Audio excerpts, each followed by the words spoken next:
Oh sudah ya. Selamat datang Gugum, selamat malam.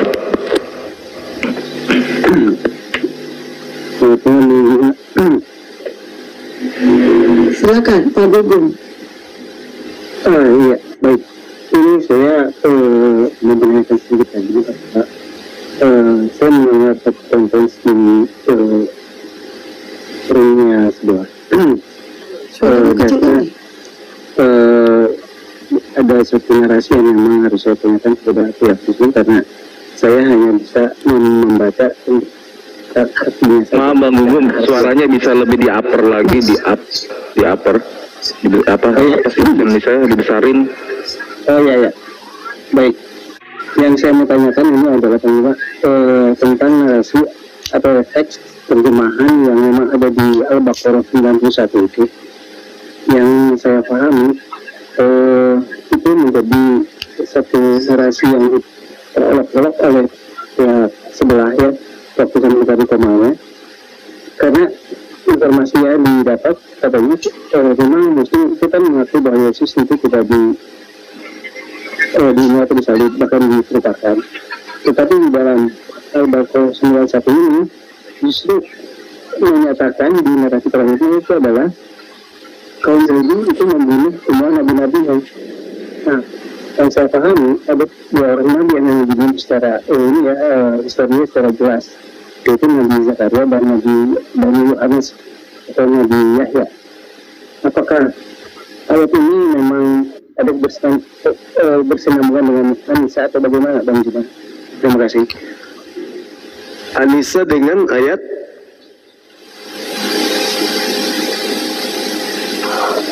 Al-Baqarah 91 Pak Bang. Surah Al-Baqarah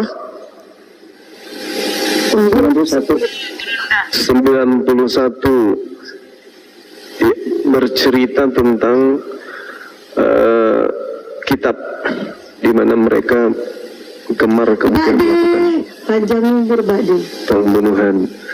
Wa idza qila lahum aminu bima anzalallahu qalu nu'minu bima unzila ilaina wa yakfuruna bima wara'ah wa huwa al-haqqu musaddiqan lima ma'ahum qul falima taqtuluna anbiya Allah in qablu in kuntum mu'minin. Dan apabila dikatakan kepada mereka berimanlah kepada apa yang diturunkan Allah berupa kitabullah Al-Quranul Karim, mereka kemudian menjawab kami beriman kepada apa yang diturunkan kepada kami, dan mereka ingkar kepada apa yang setelahnya, padahal Al-Quran itu adalah hak yang membenarkan apa yang ada pada mereka.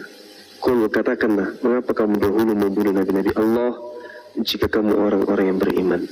Terus permasalahannya apa Bang?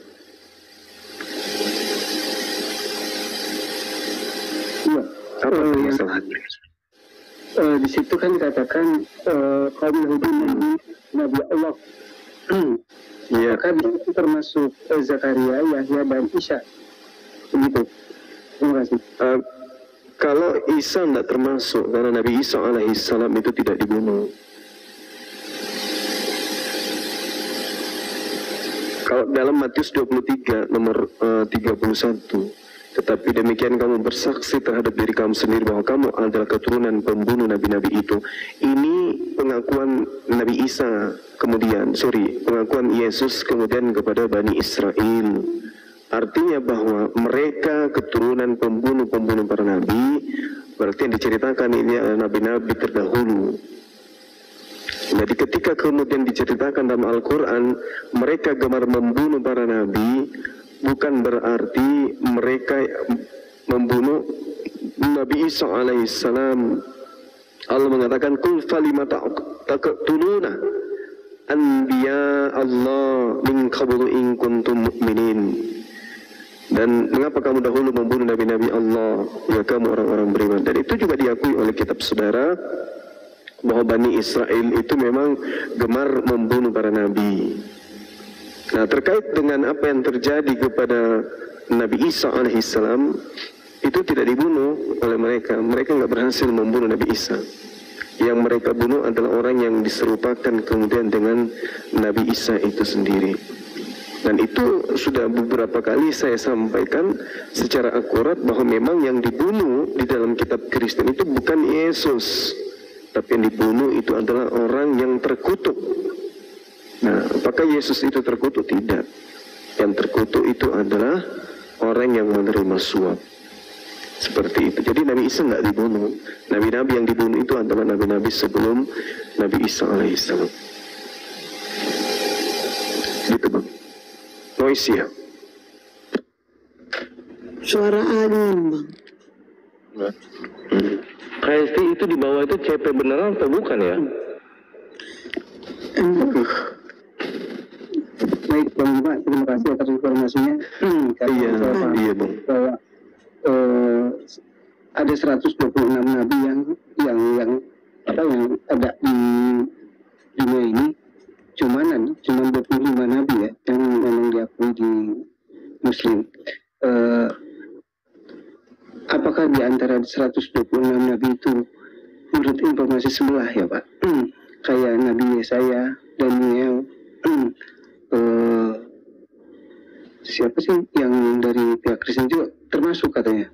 Saya bilang yang kalau Daniel sama Yesaya itu mungkin masuk, tapi kalau Rasul Paulus itu tidak, atau yang lain tidak. Karena yang saya pahami yang di 126.000 itu sebelum Nabi Isa. Mungkin begitu ya Bang Bima ya? Iya betul sekali. Walaqad arsalna rusulan min qabli minhum man qasasna 'alaika wa minhum man lam naqsus 'alaik. Dan sesungguhnya telah kami utus beberapa utusan, beberapa nabi, beberapa rasul sebelum kamu. Di antara mereka ada yang kami ceritakan kepadamu, dan di antara mereka ada pula yang tidak kami ceritakan kepadamu. Seperti itu bang.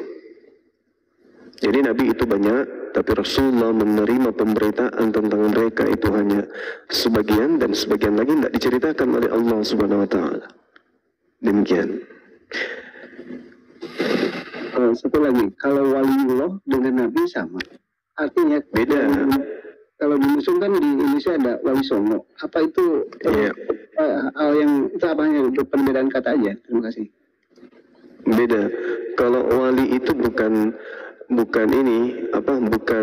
nabi. Wali itu adalah manusia seperti kita yang kemudian mengamalkan ajaran Islam dengan sempurna, melaksanakan perintah Allah dan menjauhi kemudian larangan Allah. Jadi Al-Quran menjelaskan wali ini adalah orang-orang yang intim, orang yang mendekatkan diri kepada Allah, lalu kemudian menjalankan perintah ajaran Islam yang diperintahkan oleh Allah untuk menjadi penyampai kebenaran Al-Quran kepada manusia lain. Jadi Al-Quran menjelaskan, sekali lagi saya katakan, wali Allah adalah orang yang mendekatkan diri kepada Allah dan mengajarkan ajaran Al-Quran kepada sesama manusia. Jadi ada yang disebut kemudian mukjizat. Mukjizat ini berlaku kepada seorang nabi, sedangkan kepada wali Allah memberikan karamah. Apa itu? Anugerah dari Allah kepada seorang wali, di mana pada hakikatnya karamah ini yang datang kepada para wali Allah itu tidaklah dapat dipelajari. Kenapa? Karena karamah itu datangnya dari Allah kepada seorang wali. Begitu juga mujizat. Mujizat itu tidak bisa dipelajari. Kenapa? Karena mujizat itu adalah suatu kejadian luar biasa yang kemudian diberikan oleh Allah kepada para nabi atau kepada para rasul. Jadi karamah sekali lagi adalah pemberian yang luar biasa yang diberikan kepada para wali, di mana wali yang dimaksud di sini adalah hamba Allah yang soleh, tanpa kemudian para wali ini mempelajari apa itu karamah. Maksudnya karamah yang mereka dapatkan, misalnya dia mampu melakukan satu hal yang luar biasa, itu mereka tidak pelajari. Tetapi seketika karamah itu adalah sebuah pemberian atau hadiah dari Allah untuk kemudian melakukan satu hal yang di luar daripada rasional kita. Contoh misalnya, ada seorang ahli ibadah yang berjalan di tengah-tengah guyuran hujan.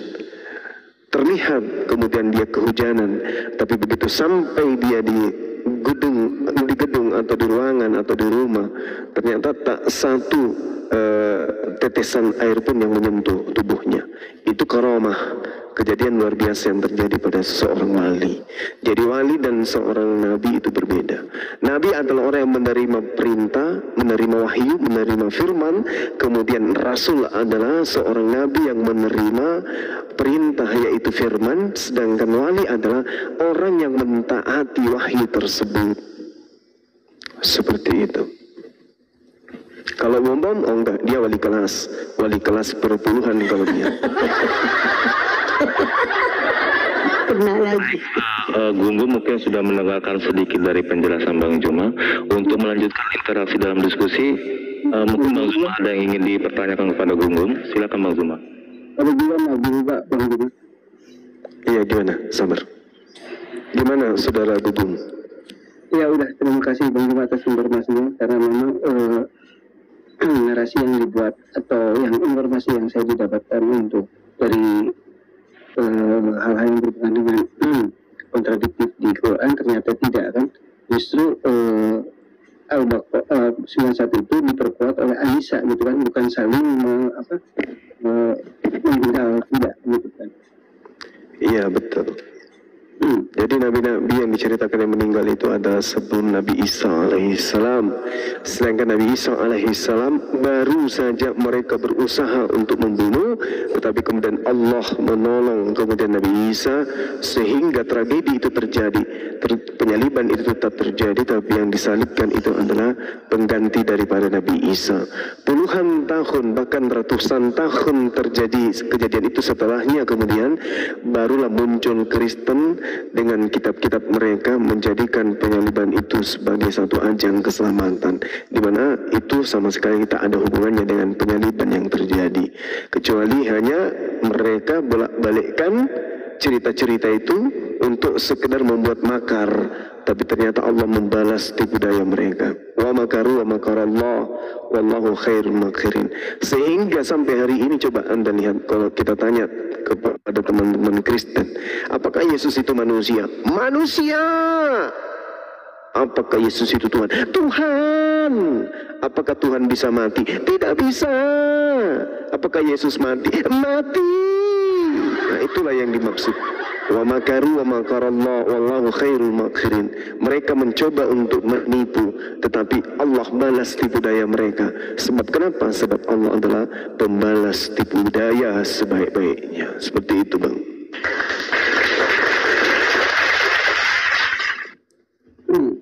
Baik, terima kasih Bang Zuma. Iya. Lagi informasi yang saya tahu ya, di ulangan 18 itu kan perbuatan tentang kedatangan seorang nabi atau seorang dari narasi yang terjadi yang saya pahami selama ini itu kan ulangan itu ditaruhlah diperbutkan antara dua nabi, antara Isa dan Muhammad. Ternyata ada lagi satu informasi yang menyatakan bahwa di nabi itu memang tidak semua orang Israel. Ada juga 4 nabi yang memang dari Jazirah Arab. Syuaib, Soleh, Hud, dan Nabi Muhammad. Jadi antara dari 4 yang saya pahami itu, dan saya tanyakan juga pihak muslim, betul memang ada 4 nabi yang dari Jazirah Arab. Tapi yang di luar itu cuma nggak bisa. Nah, pemahaman ini apakah beliau itu datang setelah Nabi Muhammad atau bagaimana? Sehingga ada 4 orang nabi dari Jazirah Arab. Terima kasih. Iya, jadi kalau kita melihat, ya kebetulan tanggal 27 besok saya ditantang Pendeta Esra Soru untuk membahas tema ini. Siapakah yang kemudian dinubuatkan di dalam Ulangan 18? Kalau saya melihat dan saya bertanya kepada praktisi Torah, siapa yang dimaksud dengan Ulangan 18 ini? Mereka akan selalu menjawab, itu adalah Yosua bin Nun. Kata mereka Yosua bin Nun. Itu ada betulnya. Ada betulnya. Karena sangat boleh jadi bahwa yang menggenapi di sini adalah Yosua bin Nun. Kan seperti itu. Tapi yang namanya nubuat itu adalah ramalan. Ramalan di sini adalah ramalan nabi.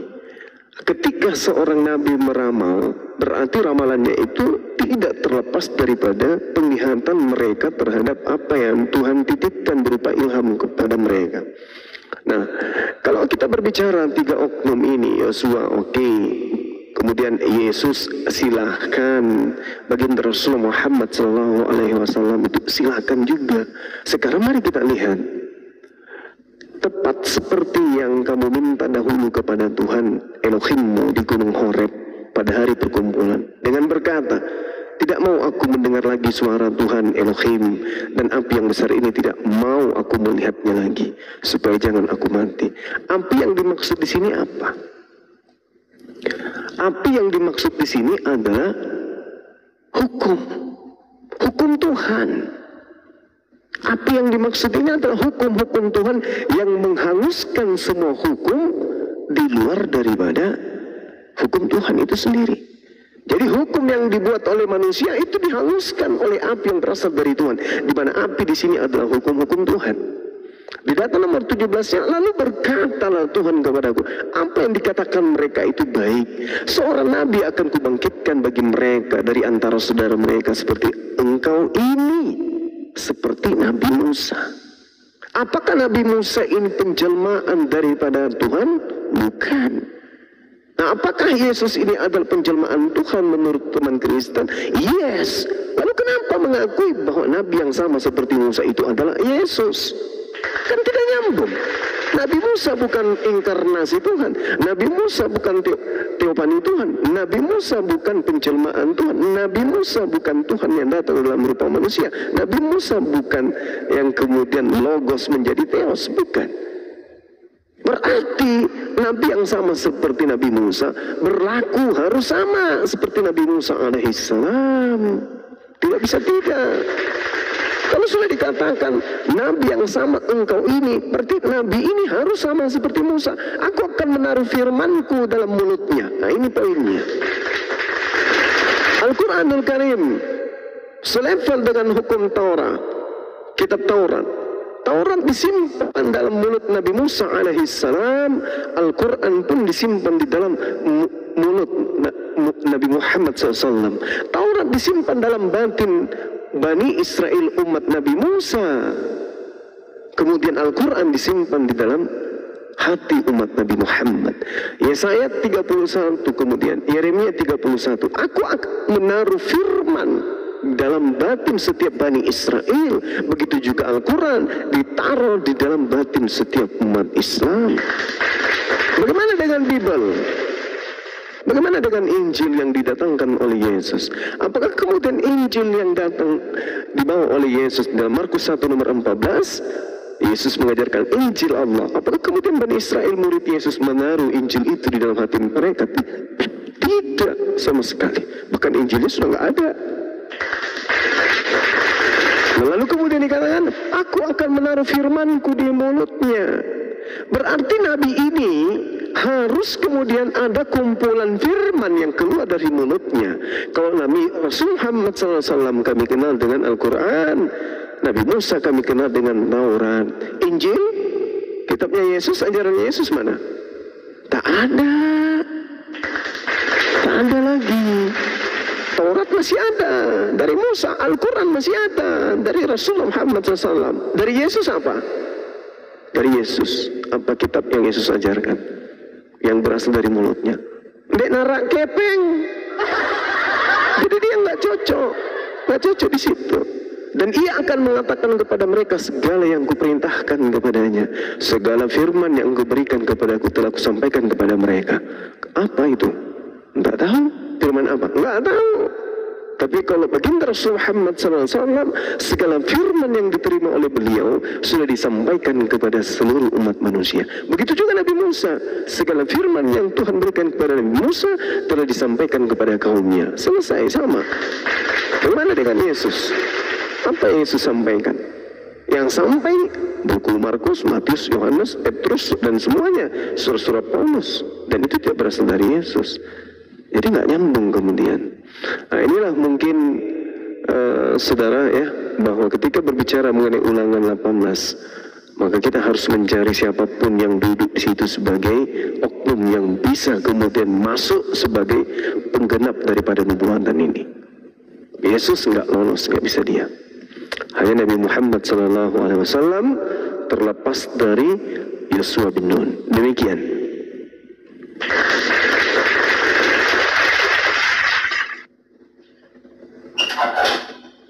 Ya, terima kasih Bang Juma atas edukasi. Sama-sama. Selamat malam. Terima kasih. Iya. Malam. Udah gitu doang. Walah. Gitu doang. Ayo pasien selanjutnya.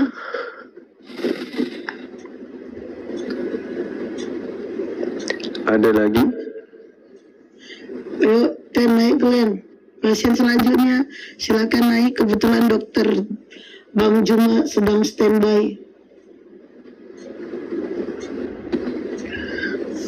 Ten, ayo Ten, ayo main Tenan. Yuk, Ten, naik dulu. Ya agama Kristen ya yang mau diskusi silakan naik. Ya agama Kristen.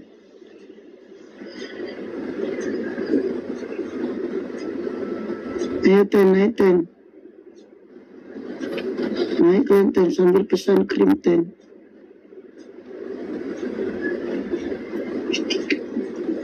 Yuk, ya agama Kristen yang mau diskusi silakan kalian naik. Berdiskusi. Ya lah Bang, mau diskusi mau apa lagi Bang? Masa mau tidur Bang? Mana tahu? Bang itu si Bonbon Benar, itu Ma. depan itu nggak disuruh masuk Bang, kasihan kali Bang. Enggak. Masih berdiri dia depan, biarin aja. Udah mulai gemetaran lututnya sih, tapi tak apa. Kak, ini udah kubelikan kuaci 2 kilo. Kamu nggak boleh duduk sebelum 2 kilo kuaci ini habis. Iya pak, kata dia. Iya pak. Kasihan. Namanya Daud. Bom itu namanya Daud, nama aslinya Daud. Oh gitu. Kasihan kali Bom. Naik go Bom cepet. Astagfirullahaladzim. Yuk agama Kristen ya, agama Kristen yang mau diskusi silakan naik minta permintaan. Yang mau mualaf silakan naik biar dimualafkan sama Bang Juma. Yuk naik Glenn. Perutnya nggak muat perutnya masuk pintu. Tadi harus berdiri itu sampai. Ayo baik, kepada teman-teman Kristen kembali kita ajak Anda untuk berdiskusi malam ini dengan baik dan benar. Silakan aja pemerintah. Untuk teman kami yang Muslim silakan dibatalkan dulu ya terlebih dahulu karena satu slot tempat kosong ini kita berikan Ini kepada mau saudara ini. kita yang Kristen. Diam dulu. Ini ada tamu kehormatan ini. Assalamualaikum. Waalaikumsalam warahmatullahi wabarakatuh. Apa kabar Pak Di, Bang Samudra? Baik. Berbaik, Pak D, Masya Allah. Pak D. Bang Theodor, Bos, Alhamdulillah, bagus sayang, Abi, bagus. Kepri, Mbak Dewi. Ini kok jadi nyapa-menyapa Pak? Iya ya. Kagum beliau kan? Apa? Kagumnya sama Bang Juma doang. Enggak lah. Pak D itu orang baik. Emang Pak Hendra memang orang baik. Kita bilang gini loh, semangat cari koinnya ya. Aduh, semangat cari koinnya ya. Aduh, Pita. Kamu iri ya, Pita ya. Aduh.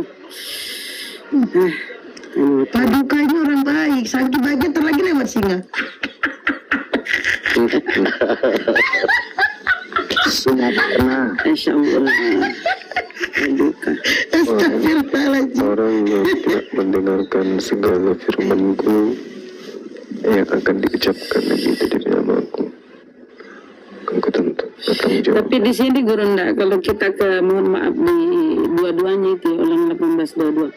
Apabila seorang nabi berkata demi nama Tuhan dan perkataan itu tidak terjadi, dan tidak sampai, maka itulah perkataan yang tidak difirmankan Tuhan. Yang terlalu berani Nabi itu telah mengatakannya, maka janganlah. Kan ada di Matius berapa ya, Yesus berkata gini, aku berkata kepadamu, sesungguhnya orang yang hadir di sini ada yang tidak akan mati, ada yang tidak akan mati sebelum anak manusia datang kembali dalam kerajaannya. Tapi yang sampai sekarang kan semuanya sudah mati tuh yang sejaman dengan Yesus. Gimana itu Bunda, sedikit pencerahannya?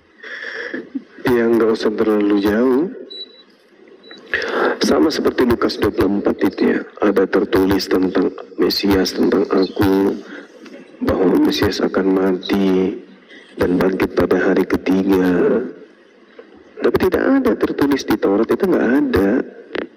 Itu balik-balik. Kebodohan. Jadi banyak, ya, iya, banyak cerita-cerita yang dinisbahkan, disandarkan kepada Yesus di dalam perjanjian baru itu, tetapi ternyata tidak terbukti, sama sekali nggak terbukti.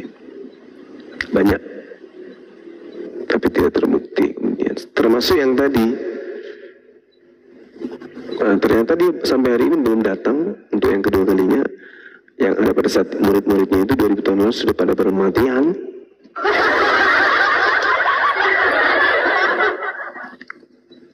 Artinya ya nggak benar adanya.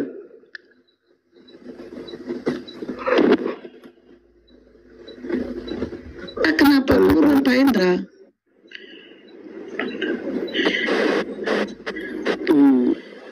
Ya agama Kristen, ayo dong, jangan gitu, ada dokter jaga malah kalian pada nggak datang. Ini dokter Bang Juma yang paling wah, gitulah. Spesialis ya, spesialis. Spesialis bagian saraf, saraf, perbaiki saraf poten.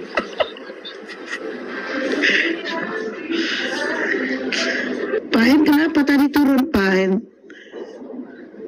Tidore ini pasti yang undang. Kau tidore? Masya Allah, kios yang saya sepak.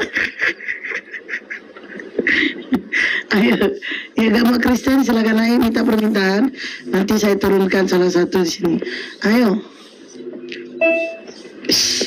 Udah jam segini jangan ada WA. Oh. Mana? Astagfirullahaladzim. Aku bilang udah jam segini jangan ada WA. Ternyata WA dari Astagfirullahaladzim. Oke. Dari siapa? Emang. Dari Pak Hendra. Jam segini jangan ada WA. Katanya WA yang masuk dari Pak Hendra. Astagfirullahaladzim. Aduh. Bang Hendra, salahin Paduka, salahin. Sorry bos, sorry Paduka, ampun Paduka.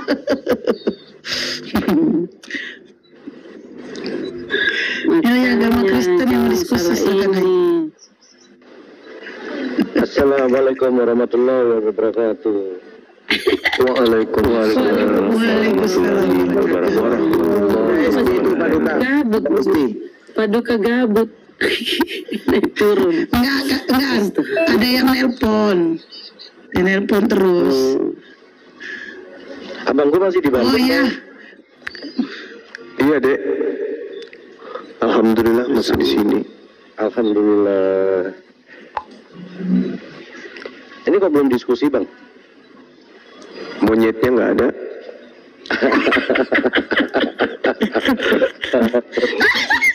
Berarti Bang Juma selama ini diskusi sama monyet Bang? Kadang. Astagfirullahaladzim. Astagfirullah. Tadi lagi bilang monyet. Emang lah kelentet. Cepet naik kelentet. Ntar kalau ada yang mau naik turunin saya aja. Izin saya yang turun. Jangan. Enggak Paduka, nanti aku aja yang turun, aku. Rukat semua dong. Astaga. Ayo. Ya agama Kristen yang mau diskusi silakan naik minta permintaannya. Ayo Ten, kenapa sih Oten giliran ada Bang Juma kalian sosok jual mahal. Wes, jual murah aja kalian gak laku Ten. Masya Allah.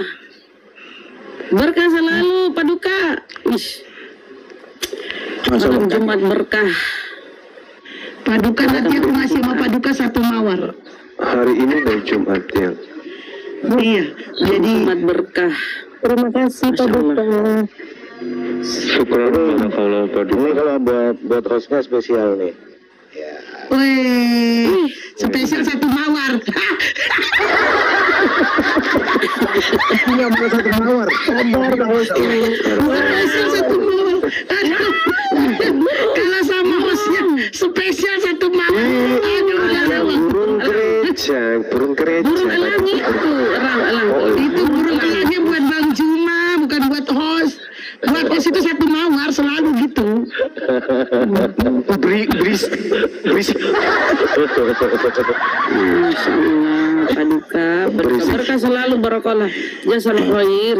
Tadi yang ngomel-ngomel ada selalu WhatsApp. seluruh keluarga Paduka. Paduka. Amin. Mbak Esti itu yang ngomel ada WhatsApp malam-malam. Berarti saya sempat diomelin tadi ya. Baru tahu ya sekret, baru tahu kalau Paduka Sultan. Aduh, ketinggalan sekret. Ya Allah, tengoklah itunya 39 apa 37. Apa cuma saya yang pekah kuping saya ini ya?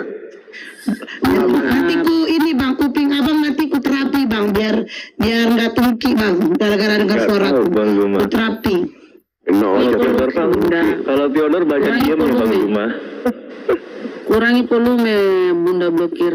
Nanti ku terapi beneran. Aku jago terapi telinga lo biar nggak tungkian. ini kalau ada yang mau asap pisau, nggak usah pakai batu asa. Simpan aja depan mulutnya Bunda Hesti 1 menit. Sedikit Dan jalan. tajam. Bukan gitu Bang. Tajam itu Bang, pisaunya.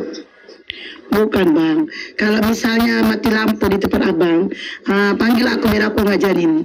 Allahu Akbar, Allahu Akbar. Nah itu Bang. Panas. Bakar ya. Astagfirullah. Ayo naik Len. Mau ambil Masih aku aja dibully, Wak. tua dari masjid hilang katanya. Oh, ketelan sama dia ini. Barakallah. Ketelan sama dia. Oh Bang, open cam. Udah, saya pakai pihak dulu deh, sabar ya.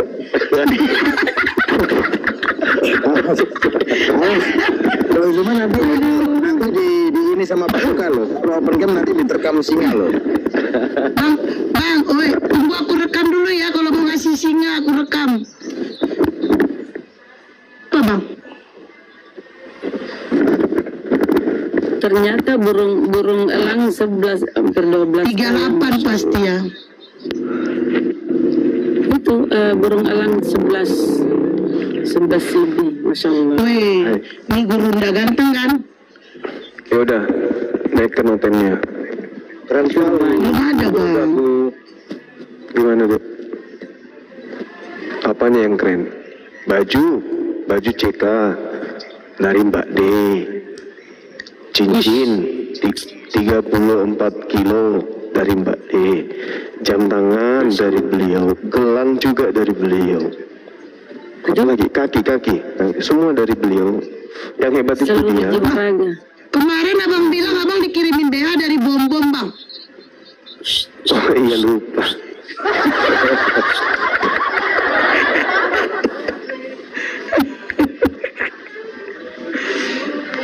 Itu naik deh.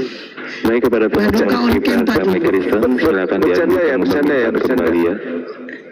Bercanda. Ini beli sendiri.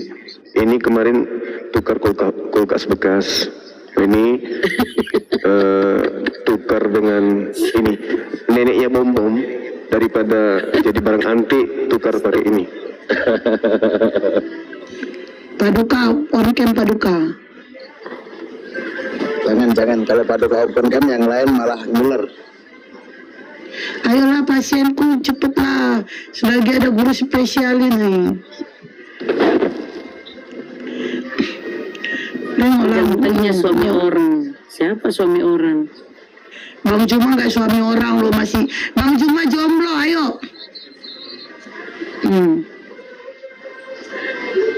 Bang Andi mana Bang? Nih kan oke. Bang Andi di mana Bang? Sepertinya Bang Handi di ini di pos sebelah, Di pos Gaple.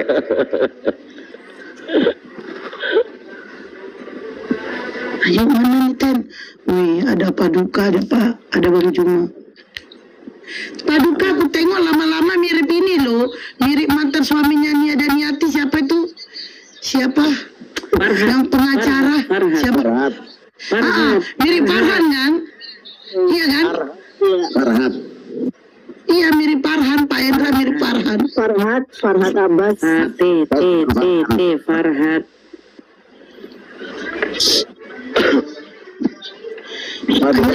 Satu mawar. Paduka kirim satu mawar ke Bunda itu udah dipuji kayak Farhat. Oh iya. Satu mawar. Masa mawar doang? Baik, kepada teman-teman Kristen kami beri kesempatan kembali untuk Anda membuat daftar list untuk mengajukan diskusi kembali ke atas. Untuk saudara-saudara kami teman muslim untuk depending terlebih dahulu karena kita menyiapkan tempat untuk diskusi kepada teman-teman kita. Terima kasih. Dikasih kerupuk. Ini suara si Tedore ini kayak apa yang dia ada di bandara itu loh. Ayo Ten. Bang Theodor tahu Billy adiknya Olga nggak? Bang Theodor. Milu. Bang Azel, thank you. Mirip kayak Paduka. Tapi itu lebih tinggi ya atau ya? Tinggal Paduka. Tinggi Paduka. Oh. Naiklah kalian Ten. Lagi ada Bang Juma di sini. Ini Bang Juma lagi buka praktek. Ayolah Ten. Naiklah kalian minta permintaan. Ayo Ten, jangan malu-malu. Itu nggak ada yang request Bang? Gak oten Pak Paduka. Iya. Gak oten. Ini orangnya dibilangi Kristen aja minta naik, udah aku tolak aja dia. Ngeyel kali kasih tahu. Kristen aja minta naik, Kristen. Yo oten, naiklah kalian, minta permintaan. Saya izin turun dulu, Bang Zuma. Oh iya deh, iya. Oke, sip. Semuanya Syukur barakallah Bang Hen. Terima Makasih ya Pak Hen. Waalaikumsalam warahmatullahi wabarakatuh. Waalaikumsalam warahmatullahi Allah wabarakatuh. Subhanahu wa ta'ala. Resti, Oi, tadi kita itu loh, yang aku dada-dada tadi tuh. oh itu kau ya, kau mau ke pasar bukannya kau ngabarin, kau cuma nanya doang. Bunda di pasar tuh kan, nah, bukannya nanya dia tunggu aku kayak gitu. Kalau bilang tunggu pasti ku tunggu. Kita ngopi di kedai kopi Pak Binsar. Nggak bilang kalau ngajak ngopi. Aku Kau yang beluap gak ngomong, kau mau jumpain aku di pasar. pura-pura itu Bunda Edel takut disuruh bayarin. Enggak, pasti jumpa dia pasti jumpa sama aku. Tapi pas ada maunya, pas dia ngambil titipan. Ya iya, takut disuruh bayarin. dia kayak sih ah. Titipan dari Sultan.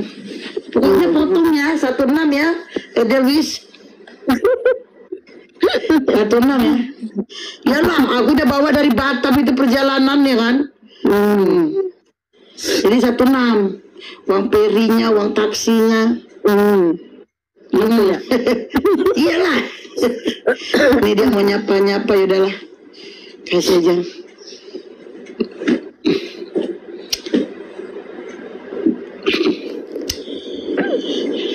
Oke, selamat malam, Marita. Assalamualaikum warahmatullahi wabarakatuh. Waalaikumsalam warahmatullahi wabarakatuh. Iya, mau menyapa-nyapa teman-teman yang ada di Komal. Ya silakan Ukti Rita, apa yang ingin disampaikan? Enggak, saya dengar hari Minggu tanggal 26 mau ada acara Isra Mi'raj, betul ya? Di mana? Jabodetabek itu Bunda. Halo, bisa dengar suara saya? Iya Bunda, udah dijawab itu Jabodetabek Bunda, sudah Iya dijawab. betul. Oh, saya nggak dengar. Yang di Masjid Kuba Mas Depok ya? Iya. Ya betul. Iya kalau nggak salah. Oke. Assalamualaikum Bang Zuma, ini Rita dari Rey Bang Zuma. Waalaikumsalam warahmatullahi wabarakatuh. Ya ukhti, Masya Allah, Ibu Rita yang baik hati. Udah di mana Bang ini? Zuma, Posisi di mana sekarang? posisi di Jakarta. Jakarta. Oh iya, Masya Allah. Nanti tanggal... Kemarin nggak ketemu Bang Juma di Jakarta. Iya Bang, saya nggak tahu kalau Bang Zuma ada di Jakarta. Tadi nanya sama Uniriva, katanya udah ada di Bandung. Iya. Terus nanti balik ke ini nggak? Balik lagi ke Jakarta nggak Bang Zuma? Balik ukhti. Hari besok balik. Oh iya. Terus acara di Depok, Bang Zuma ikut? Insya Allah. Kan nggak lama ya acaranya, itu mungkin cuma 2 jam 3 jam lah paling lama. Iya. Ya insya Allah nanti saya hadir di sana deh. Kita ketemuan sama teman-teman yang lain. Sama Bang Handi juga ada di situ kan ya? Insya Allah. Iya ukhti. Sehat Iya terus. oke. Ya sehat Baik. juga Bang Zuma. Teman-teman juga yang lain Iya. sehat-sehat ya semuanya ya. Baik, syukur alhamdulillah. Terima kasih. Terima kasih Ya. Kak Rita. Boleh diturunkan. Assalamualaikum warahmatullahi wabarakatuh. Waalaikumsalam warahmatullahi wabarakatuh.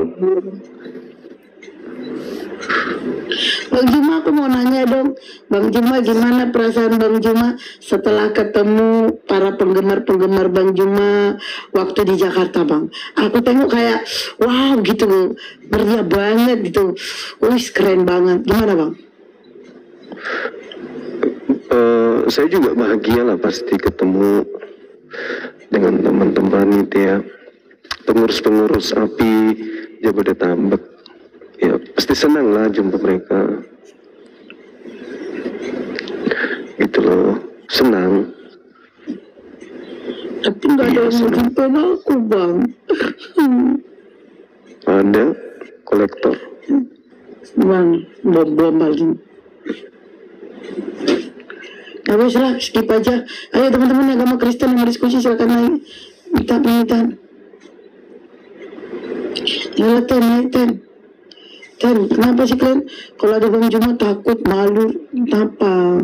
Ayolah Bang Juma nggak makan orang. Aku juga masa kolektor katanya jumpain aku. Nggak ada Bang Juma kan. Perasaan aku nggak ada utang, apa kolektor nyariin aku. Ayo Ten. Alhamdulillah aku nggak punya utang. Ayo Ten. Ten yang pinjol lagi. Mana ada pinjol, aku nggak ada utang, weh. Aku pinjol pula. Ayolah weh, naik kalian ah. Ini udah dikosongkan satu loh buat hotel. Tapi kagak ada hotelnya. Ayolah Ten.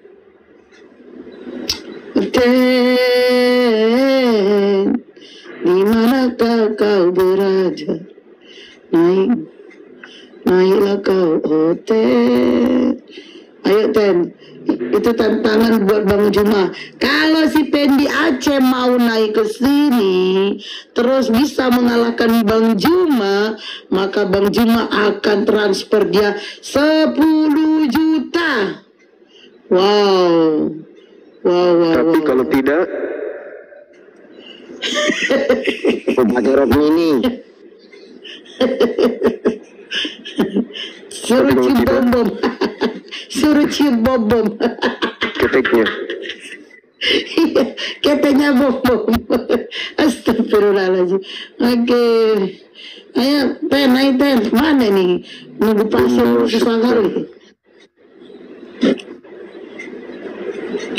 Ayo Ten, naiklah kau Oten kalau kalian naik aku kasih 100 koin Ten, beneran. Oten yang naik aku kasih 100 koin. Abad. Ya Ten. Oten yang naik kasih 100 koin. Bilang Oten, bilang malas. Saudara Muslim. Ya. Bundo, terima kasih.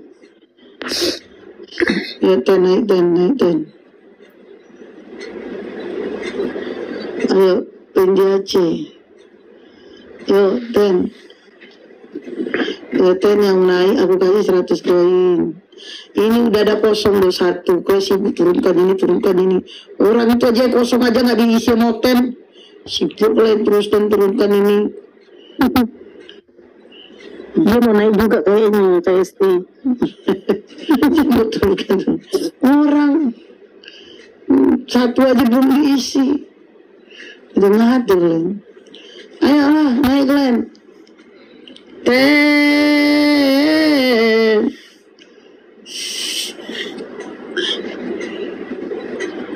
Mana nih Aten? Yang ada Coba Kristen naikin yang ini ya. Ini kayak open atau bukan? Bukan. Kasih tahu ngeyel orang ini. Bau tuh? Yuk. Tenang lah teman. Kalau ada hotel 5, gak usah 2 lah, 5 hotel tak naik. Nah, sini. Kau naikkan, nanti aku yang turunkan siapa? Kau usah kalian turunkan ini. Kosongkan 2. Boro-boro 2, 1 aja nggak diisi. Bang, di Bandung dingin kan Bang? Bang Juma? Dingin kalau dalam kulkas. Serius Bang. Naikin gua naik lu sini. Serius lah Bang. Soalnya itu aku pernah di Bandung Bang. Iya dingin. Apalagi kalau di itunya Kawah Putih, dingin banget.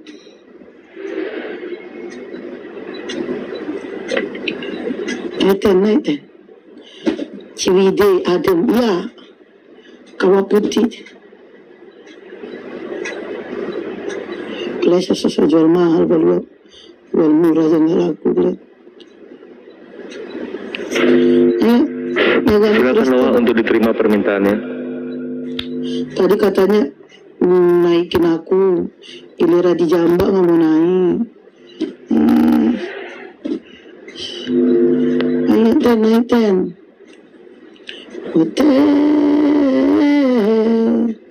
Jawa Tengah panas, bodo amat. Lihat Noah naik, oke.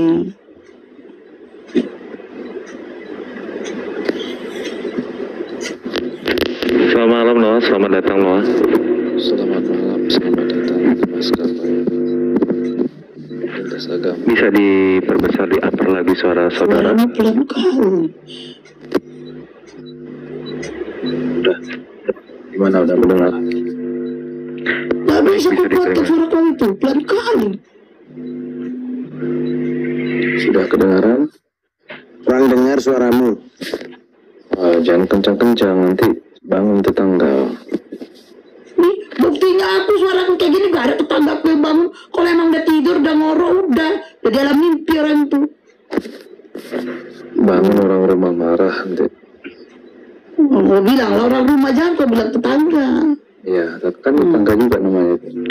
Oke, baik, dalam diskusi pada malam ini kita membawakan satu tema, yaitu Yesus Tuhan atau hantu. Mungkin ada nanti ketika diskusi antara dua arah bisa bertanya dan saling bertanya. Demikian, jadi silakan Noah untuk mengajukan pertanyaan. Sebaliknya, kemudian akan diberikan suatu pertanyaan kembali untuk berlanjutnya diskusi. Silakan. Oke. Sesuai dengan ini ya. Bang Rumat, suara saya berisik nggak ya? Aman. Oke, makasih waktunya. Ini memang saya udah sering sih memang naik komalnya, udah sering nih ketemu yang semani mereka ini, Bang Juma, Bunda, Bang Sugi, dan mereka juga udah ketahui saya ya kan. Tapi ya karena nggak ada yang naik, ya udahlah saya naik aja, nggak apa-apa. Oke, jadi ini sesuai dengan tema. Ini udah apa ini terlalu jauh gitu apanya pembahasannya Yesus Tuhan atau hantu. Seharusnya nggak begitulah.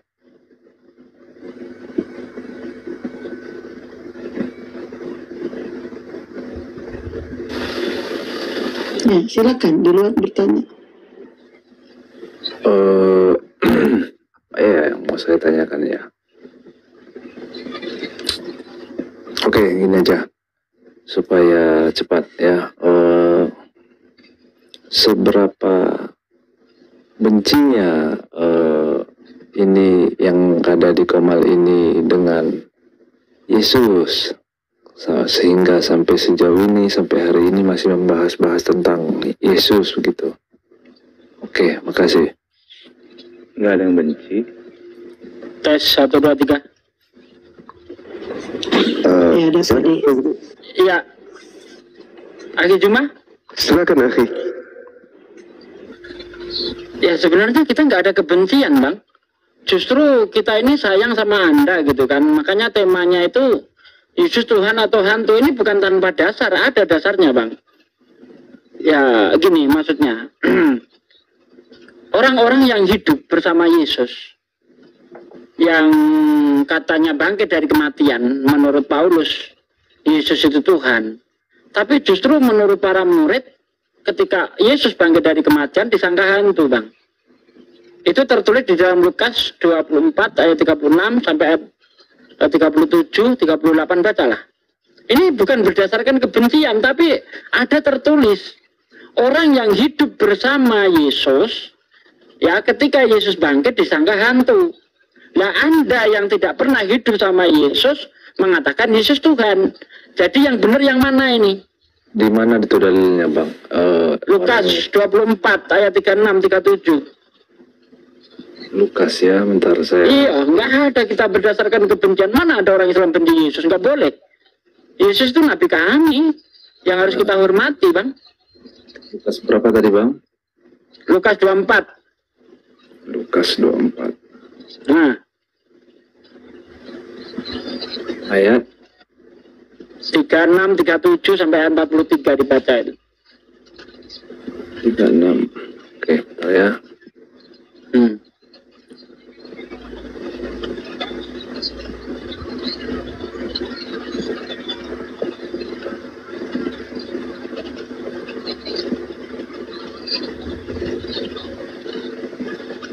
Para murid ngeri, menyangka Yesus hantu. Lalu kata Yesus, mengapa kamu takut? Ini aku sendiri. Lihatlah, rabalah tangan dan kakiku. Karena bagi hantu tidak memiliki daging dan tulang. Ya. Jadi, terus ini masalahnya di sini di mananya ini, Bang? ya, masalahnya itu pada Kristen sebenarnya. Seperti yang saya uraikan tadi. Orang yang hidup sejaman dengan Yesus, tidur bareng sama Yesus, ketika dia katanya bangkit, itu para murid menyangka Yesus hantu. Sementara kalau kita lihat apa yang dikatakan Paulus di dalam Roma 9:14 ya kalau nggak salah ya, Yesus bangkit untuk jadi Tuhan. Mana yang bisa kita percaya? Bangkit untuk jadi hantu atau bangkit untuk jadi Tuhan? Jadi gini, Bang, bukan bangkit untuk jadi hantu, gini kan. Murid-murid ini kan sudah tahu sebenarnya bahwasanya setelah disalib Yesus ini akan bangkit. Tetapi mereka kan masih tidak yakin dengan apa yang diucapkan oleh Yesus, bahwasanya aku akan bangkit di hari yang ketiga.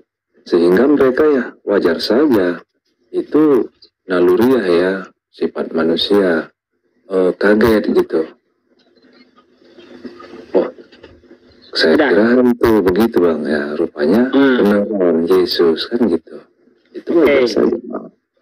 Jadi gini, kenapa para murid itu menyangka Yesus itu katanya bangkit dari kematian disangka hantu? Karena Yesus pernah mengajarkan itu. Orang yang dibangkitkan dari kematian itu kan seperti ruh, akan seperti malaikat, akan seperti hantu. Itu juga yang diajarkan Paulus di dalam 1 Korintus 15 ayat 44. Yang ditaburkan adalah tubuh jasmania, yang dibangkitkan adalah tubuh rohaniah. Ya, Yesus mengajarkan di dalam Lukas 20 ayat 36, ayat 37, bahwa orang yang dibangkitkan dari kematian itu akan seperti malaikat, akan seperti hantu. Maka wajar ketika Yesus yang katanya bangkit disangka hantu. Tapi Yesus menjelaskan di situ, aku bukan hantu. Karena kalau hantu tidak punya roh, tidak punya daging dan tulang. Rabalah, lihatlah, rabalah tangan dan kakiku, katanya kan. Ketika para murid masih tidak percaya, Yesus membuktikan sekali lagi bahwa dia bukan hantu. Apa? Adakah kau makanan? Lalu para murid memberikan ikan goreng, lalu Yesus memakan di hadapan mereka. Artinya Yesus itu tidak mengalami kebangkitan. Karena kalau dia bangkit harus berupa ruh, itu Bang. Berarti karena dia istilahnya bisa makan dan minum, terus dia punya daging ya seutuhlah gitu ya, seperti manusia yang tidak pernah mengalami kematian, artinya dia tidak mati, begitu Bang? Ya iya, karena kalau dia mati dibangkitkan harus berupa ruh. Itu ajaran Yesus sendiri.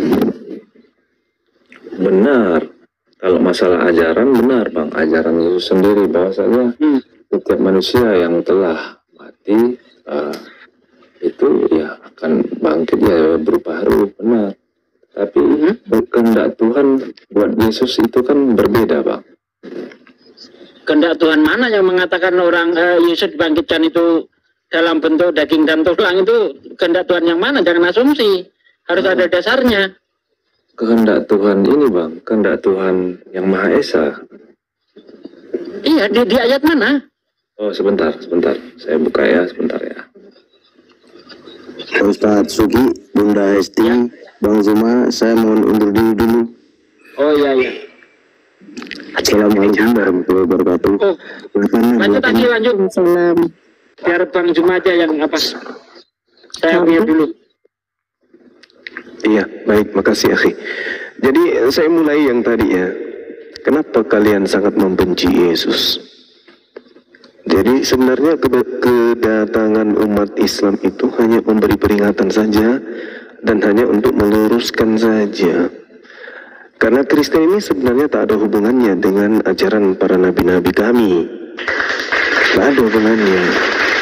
Nabi yang kami imani yang diutus oleh pencipta langit dan bumi itu sebenarnya ajarannya tak ada hubungannya dengan Kristen. Kristen ini agama yang di luar daripada ajaran para nabi. Itu yang Anda harus pahami. Meskipun Kristen itu lebih dulu daripada Islam, tapi kedatangan Islam itu untuk meluruskan semua ajaran para nabi yang dibengkokkan kemudian, sehingga hasil dari pembengkokan ini muncul agama Anda, agama Kristen yang berasal dari Roma itu. Itu yang perlu Anda pahami. Jadi Anda jangan merasa korban di sini, enggak. Anda harus menyadari bahwa kalian agama Kristen itu adalah golongan di luar daripada ajaran para nabi. Kristen ini bukan agama yang dibawa oleh Tuhan, yang diajarkan Tuhan kepada para nabi kami, itu bukan. Kristen agama ardi, agama buatan manusia yang membawa catatan-catatan terkait dengan kisah yang diceritakan hubungannya dengan keadaan Bani Israel, dengan kitab-kitab Bani Israel, dengan Tuhannya Bani Israel, dengan nabi para nabi yang datang kepada Bani Israel. Kristen ini bukan bagian dari kami, enggak. Kami yang saya maksud sini adalah ajaran samawi, sedangkan Kristen itu adalah agama ardi, agama buatan manusia, agama buatan orang barat lah intinya di situ. Demikian. Jadi jangan Anda merasa korban di sini. Oh, kenapa kalian benci Yesus? Enggak, kalian itu orang Kristen itu bukan bagian dari agama samawi. Itu yang perlu Anda pahami dulu. Iya, silakan. Saya tanggapi juga yang dikatakan Bang Zuma. Ya, itu kan menurut pemikiran Anda dan menurut pemikiran agama. Ini agama yang Abang anut ya. Karena begini Bang, ketika Abang mengatakan bahwasanya agama Kristen itu bukan bagian dari agama samawi, jadi kita sendiri sama tahu sebelum adanya Muslim, sebelum adanya Islam, itu Kristen sudah jauh dulu lebih ada dari ajaran Islam. Itu yang pertama. Yang poin kedua, Abang bilang tadi Kristen ini adalah agama buatan manusia, bukan bukan satu kepercayaan yang diajarkan oleh Tuhan. Bahkan kebanyakan dan hampir seluruhnya meniru dan menyembah serta mengikuti aturan-aturan yang ada pada ketuhanan, konsep ketuhanan bangsa Israel. Jadi begini Bang, Kristen itu kan kita sama-sama tahu, arti Kristen itu adalah pengikut Kristus. Jadi pada zaman dulu, di zaman Yesus masih ada, itu pengikut Kristus mula-mula itu dinamakan Nasrani Bang. Nah, terus ya seiring berkembang ya berubah menjadi Kristen, kan gitu. Jadi bukan berarti karena ada penyebaran ataupun ada isi-isi kitab yang kurang pas ataupun kurang masuk ke akal, berarti itu poinnya bahwasanya agama ini diciptakan oleh manusia. Abang nggak bisa berpikiran seperti itu. Begitu Bang. Karena abang harus bisa membuktikan bahwasanya agama ini diciptakan manusia, dasarnya dari mana gitu. Karena arti Kristen sendiri adalah pengikut Yesus. Gitu Bang. Oke, baik. Orang-orang yang berkumpul kemudian membuat satu organisasi atau perkumpulan di mana mereka ngefans kepada slang, itu mereka membentuk organisasi yang kemudian dikenal dengan slanker. Itu dulu yang perlu saudara pahami.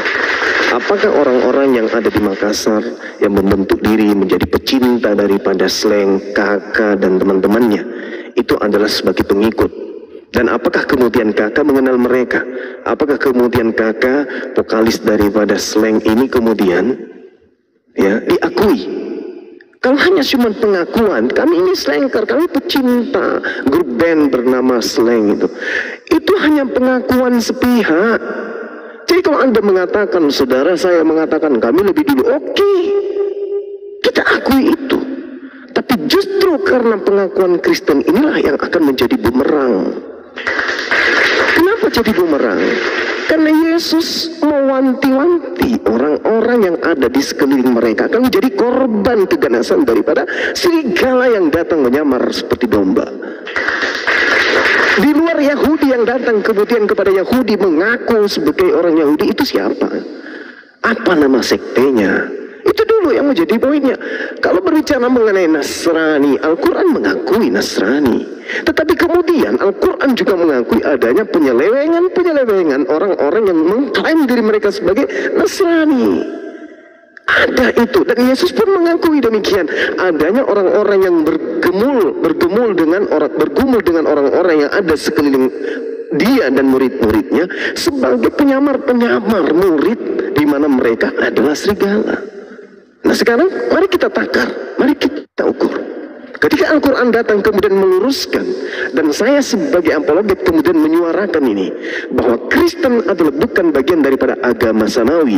Kristen ini adalah orang-orang zalim yang ada di tengah-tengah, tadinya di tengah-tengah agama samawi, yang kemudian membentuk suatu komunitas di mana salah satu daripada orang yang disalibkan di tengah-tengah Bani Israel ini dianggap sebagai Tuhan oleh mereka. Tak ada nabi yang mengajarkan itu. Nah mari kita lihat apa yang diterangkan Al-Quran sebagai kitab yang datang meluruskan semua ini. Qalat rabbi anna yakunu li waladu walam yamsasni basyaru. Qala katalikillah yakhluqu ma yasha idza qada amran fa innama yaqulu lahu kun fayakun. Lalu kemudian Maryam, ibu daripada Nabi Isa nih, yang datang kepada Bani Israel, Yeshua HaMashiach, yang kemudian saudara Kristen muncul mengajarkan dengan nama Yesus. Ya Tuhanku, bagaimana mungkin aku akan mempunyai anak padahal tidak ada seorang laki-laki pun yang menyentuhku. Lalu Allah berfirman, demikianlah Allah ketika menciptakan apa yang dikehendaki. Apabila dia hendak menetapkan sesuatu, dia hanya berkata jadi, maka sesuatu itu jadi. Nah, di dalam internal Islam kemudian ibu Nabi Isa kelak akan dituduh sebagai pesina. Begitu juga kemudian ketika Maria datang kepada Bani Israel di tengah-tengah kaum Yahudi, dia pun dituduh sebagai pesina. Anda baca kitab Talmud bagaimana Maria diceritakan di sana. Bagaimana bayinya yang bernama Yesus diceritakan di sana. Anda baca di situ. Sekarang permasalahannya adalah di Islam yang membela Nabi Isa pada saat itu, yang membela ibunya pada saat itu adalah Nabi Isa itu sendiri. Nabi Isa kemudian yang masih bayi, masih orok, bercerita kepada orang-orang yang ada pada zaman itu untuk membela ibunya yang dituduh sebagai pezina. Beliau mengatakan bahwasanya aku ini adalah seorang nabi yang diutus oleh Tuhan kalian kemudian kepada kalian untuk mengajarkan Injil di tengah-tengah kalian. Ini yang diceritakan oleh Al-Quran. Dari zaman bayi kemudian beliau bercerita kepada umat yang telah menuduh ibunya sebagai pezina. Nah sekarang kalau Kristen ini benar-benar berasal dari ajaran para nabi, apa pembelaan Kristen terhadap Maria yang dituduh sebagai pezina? Apa pembelaan orang Kristen terhadap Yesus yang dilahirkan dalam keadaan zina oleh ibunya? Ada? Tak ada. Lalu terputus begitu saja. Sementara Yesus, Maria, ibunya dituduh sebagai pezina di tengah-tengah mereka. Lalu apa pembelaannya kemudian?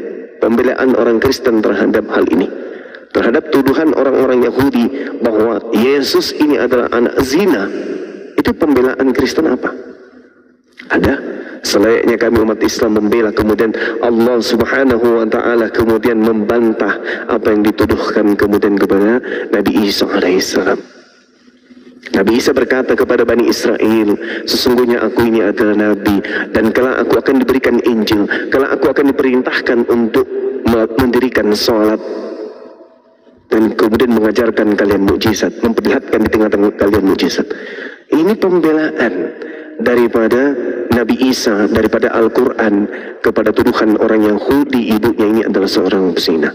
Nah kalau di Kristen apa pembelaannya pada saat itu? Ada? Nggak ada.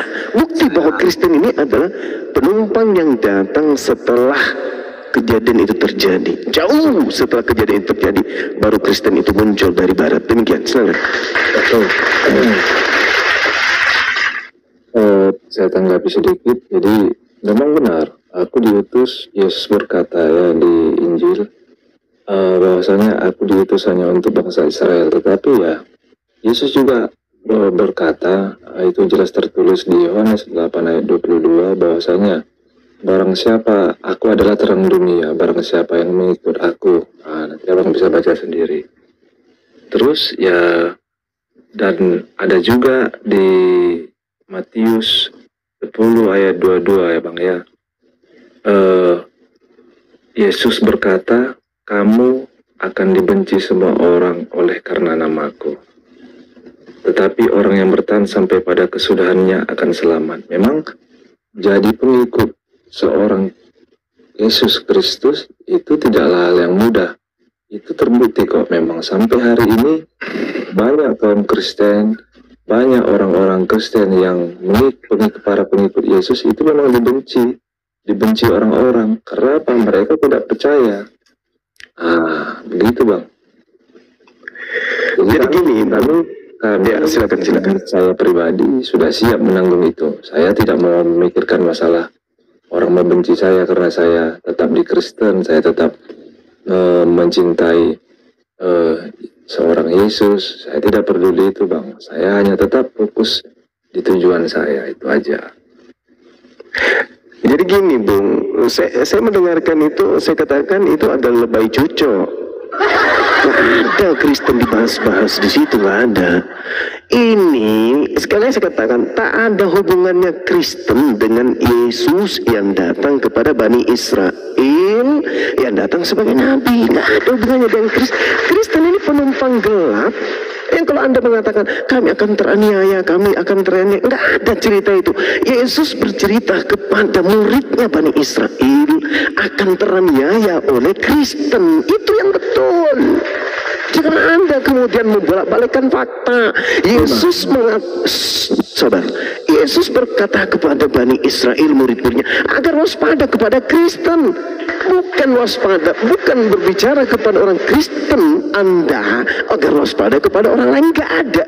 Yesus tidak pernah berinteraksi dengan orang-orang Kristen. Itu yang Anda harus pahami. Jangan Anda merasa bahwa Anda inilah yang menjadi pengikut. Tidak.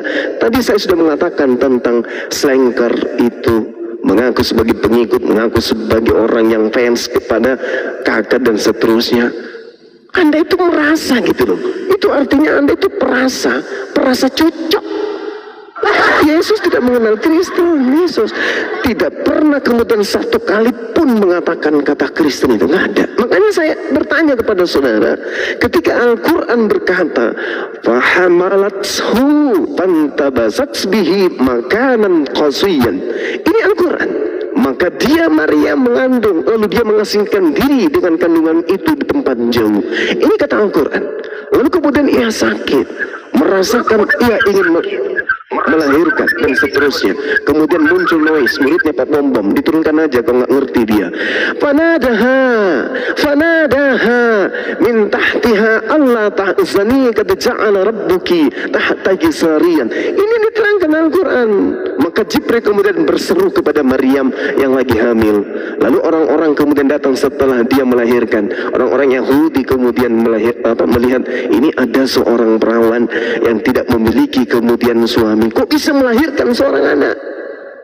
Pembelaan daripada Al-Quranul Karim ketika kemudian dikatakan fa'atats bihi qaumaha tahmiluhu qalu ya Maryamu laqad ji'ti syai'an fariyan. Beliau ketika datang ditegur oleh orang-orang Yahudi, wahai Maryam, sungguh engkau telah membawa sesuatu yang sangat mungkar.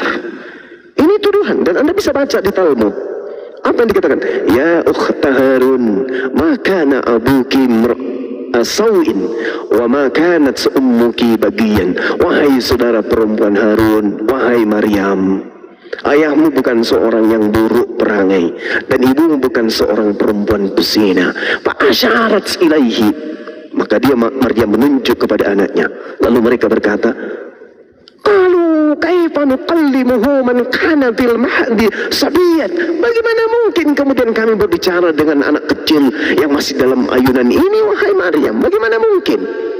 Tapi apa yang terjadi? Bayi dalam ayunan kemudian berkata, inni abdullah, sesungguhnya aku adalah hamba Allah, ataniyal kitab, kala Allah akan memberiku sebuah pengajaran, ketetapan hikmah, wa ja'alani nabiyan, dan kala Allah akan menjadikan aku seorang nabi. Bayi berbicara. Setelah mendengarkan itu, orang-orang Yahudi kemudian mendengarkan bagaimana Maryam dibela oleh bayi ini, bahwa dia bukan pesina. Nah, kita punya orang Yahudi kemudian menuduh bahwa Yesus, bahwa Maria itu juga berzina dengan tentara, salah satu tentara daripada Romawi bernama Pantera, sehingga Yesus disebut sebagai anak zina yang kemudian akan direbus di dalam tinja yang mendidih di dalam neraka. Sekarang permasalahannya adalah apa pembelaan Kristen terhadap tuduhan ini? Ada pembelaan Kristen, ada nggak? Silakan menunjukkan. Kalau pembelaan secara langsung itu tidak ada, Bang, karena tidak ada, memang tidak ada tertulis di kitab. Nah, itulah bukti bahwa Kristen bukan pengikutnya. Itu jelas tuh. Silakan. Ternyata bukan pengikutnya, Bang. Nah, apa pembelaan Kristen? Tidak ada hubungannya, Bang, dengan nggak bisa. Nggak bisa. Kalau orang Kristen itu pengikut Yesus, maka orang Kristen harus punya pembelaan terhadap tuduhan bahwa Maria melahirkan anak zina. Apa bukti bahwa dari Maria Kristen bahwa Yesus itu bukan anak zina? Maria itu dipilih langsung oleh Tuhan Sang Maha Pencipta untuk melahirkan orang Yesus. Mana pembelaannya terhadap orang Yahudi akan tuduhan ini? Ada? Sekarang masalahnya ini bukan masalah pembelaan, masalahnya Maria itu dipilih langsung oleh Sang Pencipta untuk mengandung Yesus tanpa dosa. Maria itu manusia tanpa dosa, Bang. Oke, tanpa dosa menurut Al-Quran. Betul. Sekarang ketika orang-orang Yahudi, di mana dia diutus untuk orang Yahudi, lalu kemudian ibunya dituduh seorang pesina, Kristen di mana pada saat itu? Yesus itu tidak dikandung tanpa noda, jadi apa nggak bisa bilang itu perzinahan. Yang saya tanya Kristen di mana saat itu, di mana? Ya, Kristen itu belum hadir.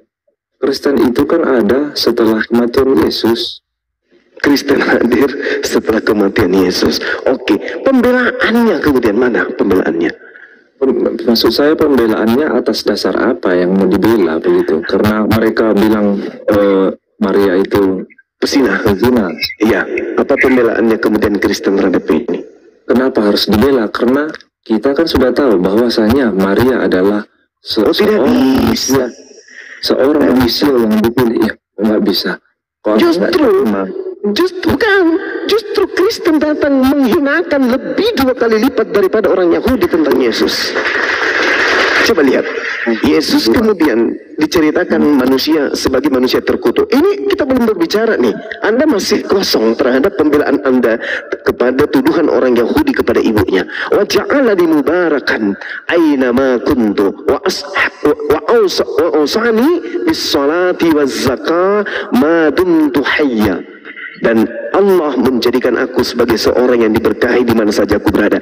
Ini dia berbicara pada masa bayi, pembelaan Al-Quran kepada beliau kemudian. Nah sekarang, ketika Anda mengatakan ada pembelaan dan itu tidak penting karena Kristen belum ada. Oke, tapi faktanya kemudian dengan hadirnya Kristen justru mendudukkan kehinaan dan penistaan yang sangat-sangat terhadap Yesus 2 kali lipat daripada orang Yahudi itu sendiri. Di mana itu tertulis? Yesus disebut sebagai anak binatang, Yesus disebut sebagai manusia terkutuk yang ada di atas tiang salib. Kurang apa lagi penghinaan kalian? Di mana tertulis? 1 Yohanes 1 nomor 29. Inilah anak binatang yang akan membebaskan orang-orang Kristen dari dosa mereka. Baca kitab saudara. Itu yang berkatakan orang Yahudi. Ya, itu dia. Dan Anda imani itu sebagai perkataan yang mana itu adalah firman Tuhan. Betul atau tidak? Jadi gini, itu benar. Betul. Penghinaan satu nih, penghinaan. Ini penghinaan. Orang Kristen mengaminkan ketika Yesus datang dan dianggap sebagai anak binatang. Yang mengaminkan siapa? Itu kan abang yang bilang. Jadi Yesus itu bukan domba buat kalian. Ya, benar. Dia adalah. Sudah selesai. Kena di situ kan. Kami penghinaan kedua.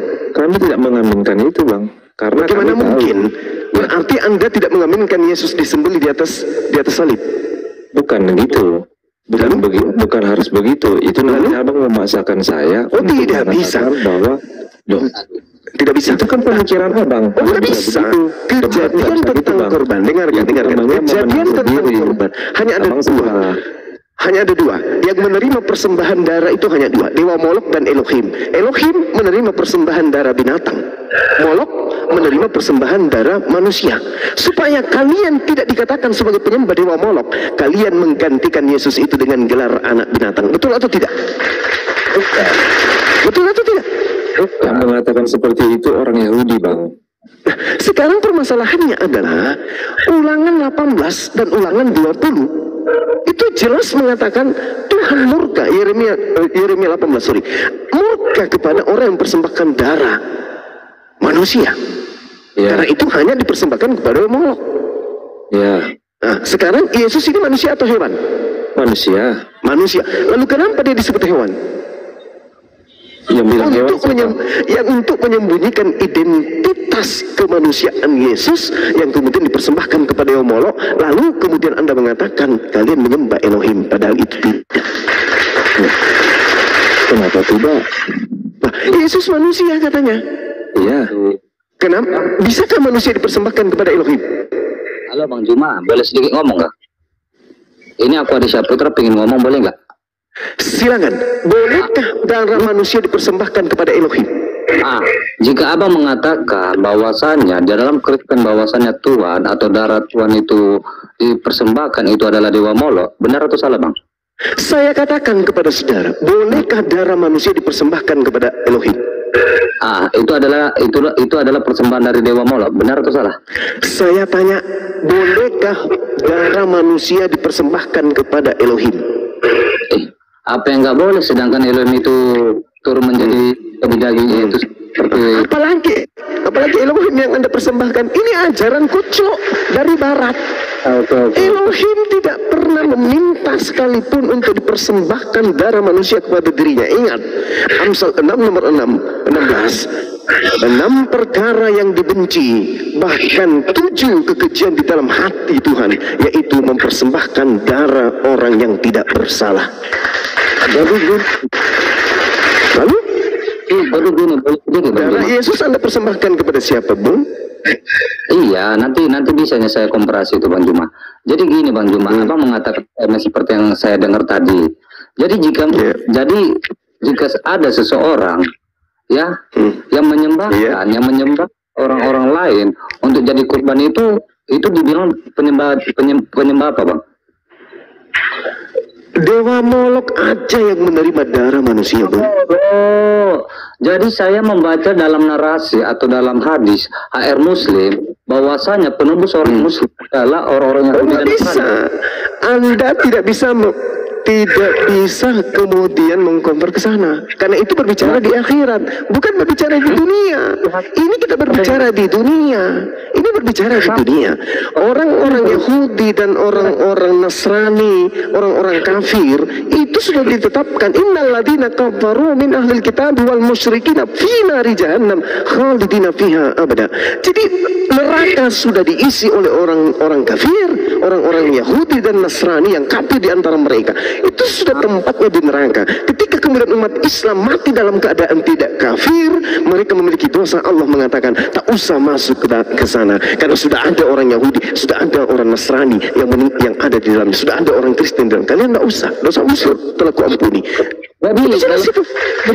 Tidak ada hubungannya. Jangan lari ke sana, nggak ada hubungannya. Sekarang permasalahannya adalah, adakah kemudian Elohim meminta persembahan darah manusia? Adakah? Mana dalilnya? Kan di dalam ajaran saya minta dalil. Anda diam aja kalau nggak ada. Anda diam. Anda lebih baik diam kalau tidak ada dalilnya. Oke, tadi saya mengatakan kepada saudara Noah, Kristen itu adalah penumpang gelap agama dari barat yang tidak punya legitimasi dari ajaran para nabi. Catat itu baik-baik. Catat itu baik-baik.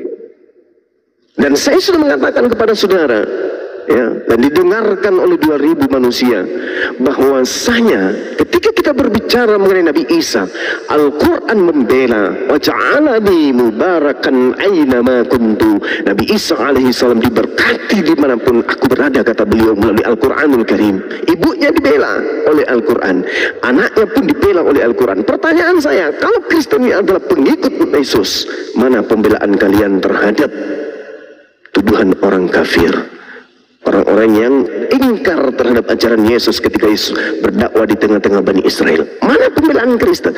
Bukankah perjanjian baru itu adalah buku yang dikarang belakangan? Kenapa pengarangnya tidak melakukan pembelaan kepada tuduhan orang Yahudi kepada Tuhannya? Kenapa? Justru mereka mengarang sebuah cerita yang lebih 2 kali lebih jahat daripada Bani Israel itu sendiri.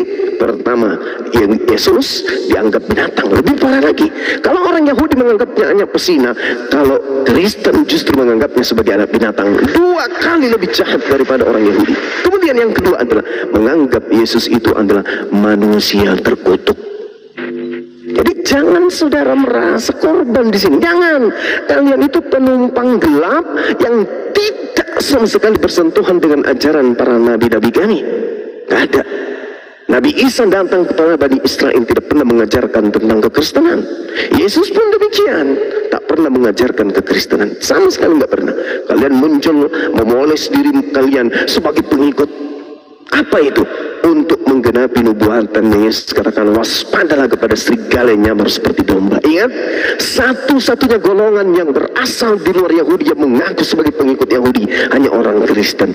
Kami umat Islam memahami bahwa ajaran yang kami anut ini adalah ajaran yang berasal dari keturunan Nebayot, keturunan Nabi Ismail alaihissalam. Kami paham itu, kami sadar di mana Nabi Ismail kemudian adalah anak yang pernah menjadi anak sematawayang Nabi Ibrahim alaihissalam. Begitu juga Nabi Ishak. Ishak ini juga adalah nabi yang diutus oleh Allah, kemudian darinya akan didirikan 12 kerajaan yang sangat luar biasa. Tetapi kemudian Kami menyadari bahwasanya orang-orang Yahudi ketika datang beruntun Nabi kepada mereka, kemudian kitab suci yang datang kepada mereka, banyak dari golongan mereka justru kemudian menyimpang dari ajaran tersebut. Bahkan ketika Nabi kami yang terakhir datang pada mereka, yaitu Nabi Isa alaihissalam, mereka pun kemudian mengingkari kenabian itu. Di mana Kristen pada saat itu? Belum datang Kristen, belum nongol Kristen pada saat itu, belum nongol.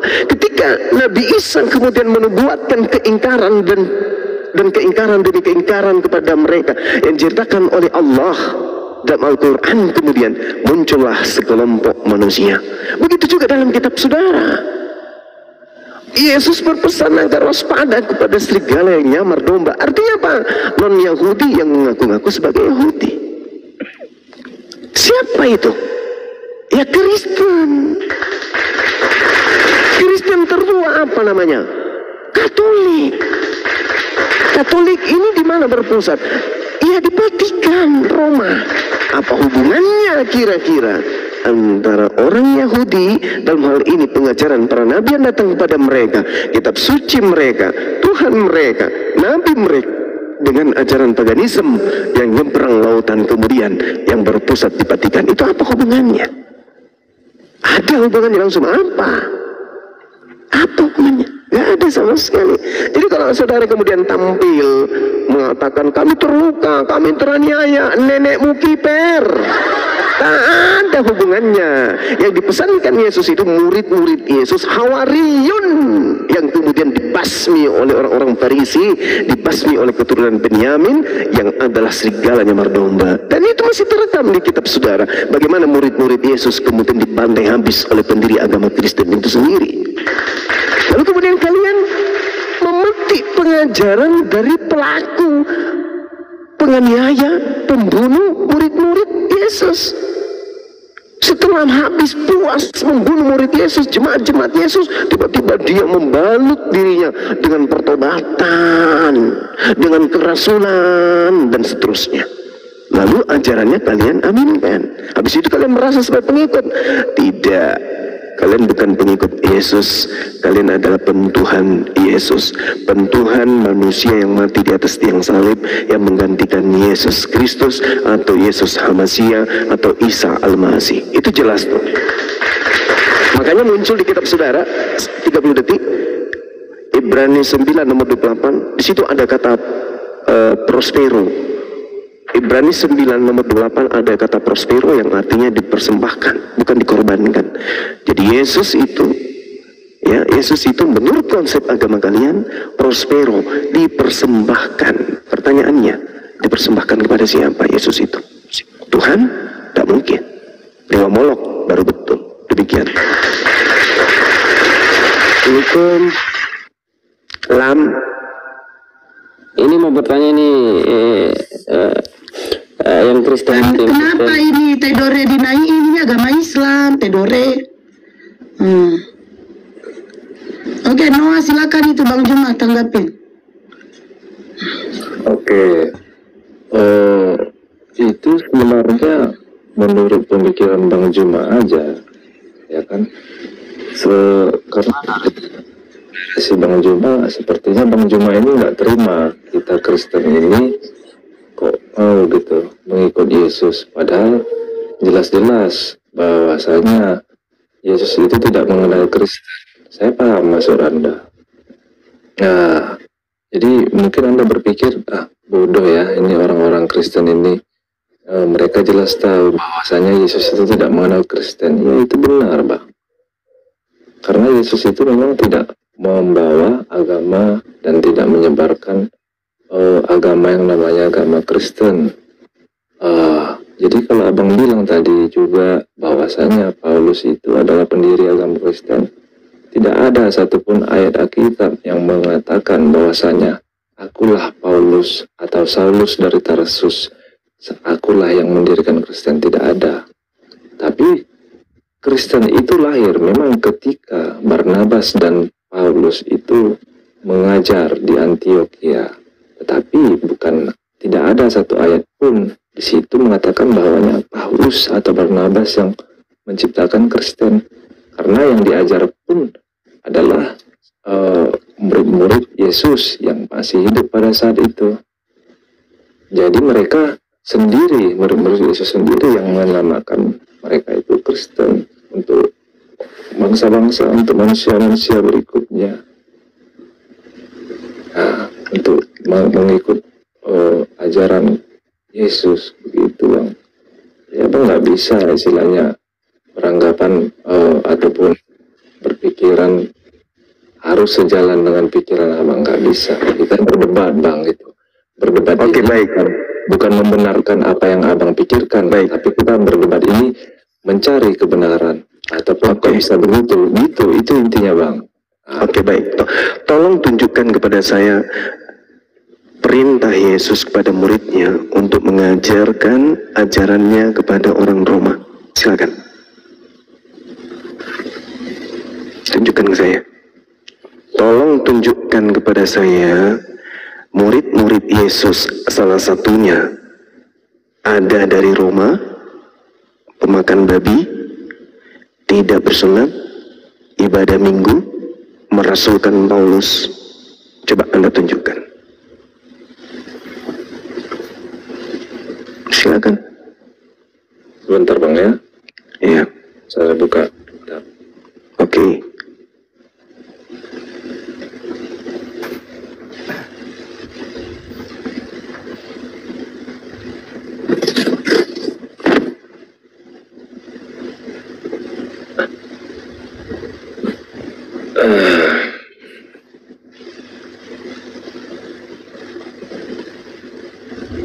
Tadi abang bilang di mana ada ayatnya bahwasanya Yesus menyampaikan kepada murid-muridnya untuk menyebarkan Injil begitu.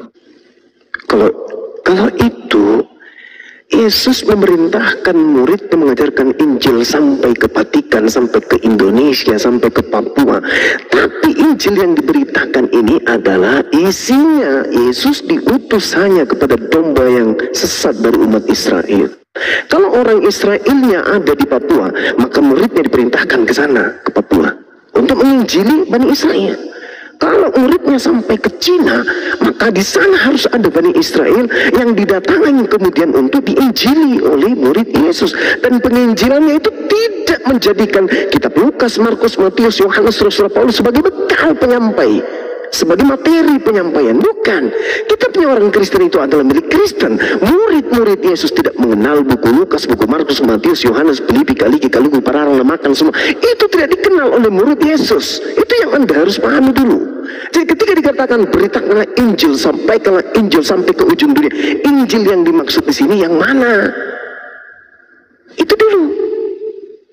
Sedangkan yang saya minta di sini adalah tolong tunjukkan ke saya nih, dengan kerendahan hati saya minta pembuktian secara akurat bahwa Yesus mengutus muridnya kepada non-Yahudi. Itu di mana?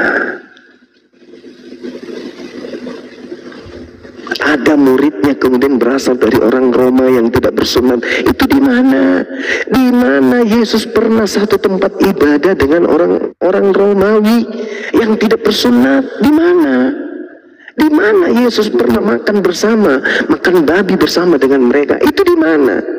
Oh ini, oke, silakan. Saya kasih sedikit ayat dari Matius ayat 28, Matius 28 ayat 18. Yesus satu muridnya dan berkata, kepadaku telah diberikan segala kuasa di sorga dan di bumi. Karena itulah jadikanlah semua bangsa dan baptislah mereka dan ajarlah mereka melakukan segala sesuatu yang telah kuperintahkan kepadamu. Mana perintah Yesus kepada muridnya agar mengajarkan untuk tidak bersunat? Mana? Ajarlah mereka melakukan segala sesuatu yang telah kuperintahkan kepadamu. Mana perintah Yesus kepada muridnya agar tidak bersunat? Itu nggak ada bang, memang. Nggak ada. Berarti yang ngajarin Paulus agar tidak bersunat, agar dia tidak supaya dia mengajarkan orang-orang tidak bersunat, itu siapa yang ngajarin Paulus? Jadi begini, buka aja ayatnya ya, bentar.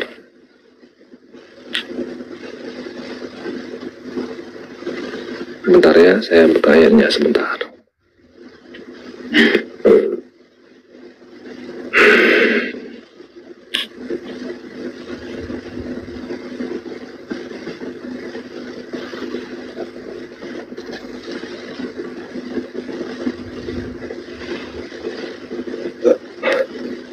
Jadi gini, ya, memang di perjanjian lama itu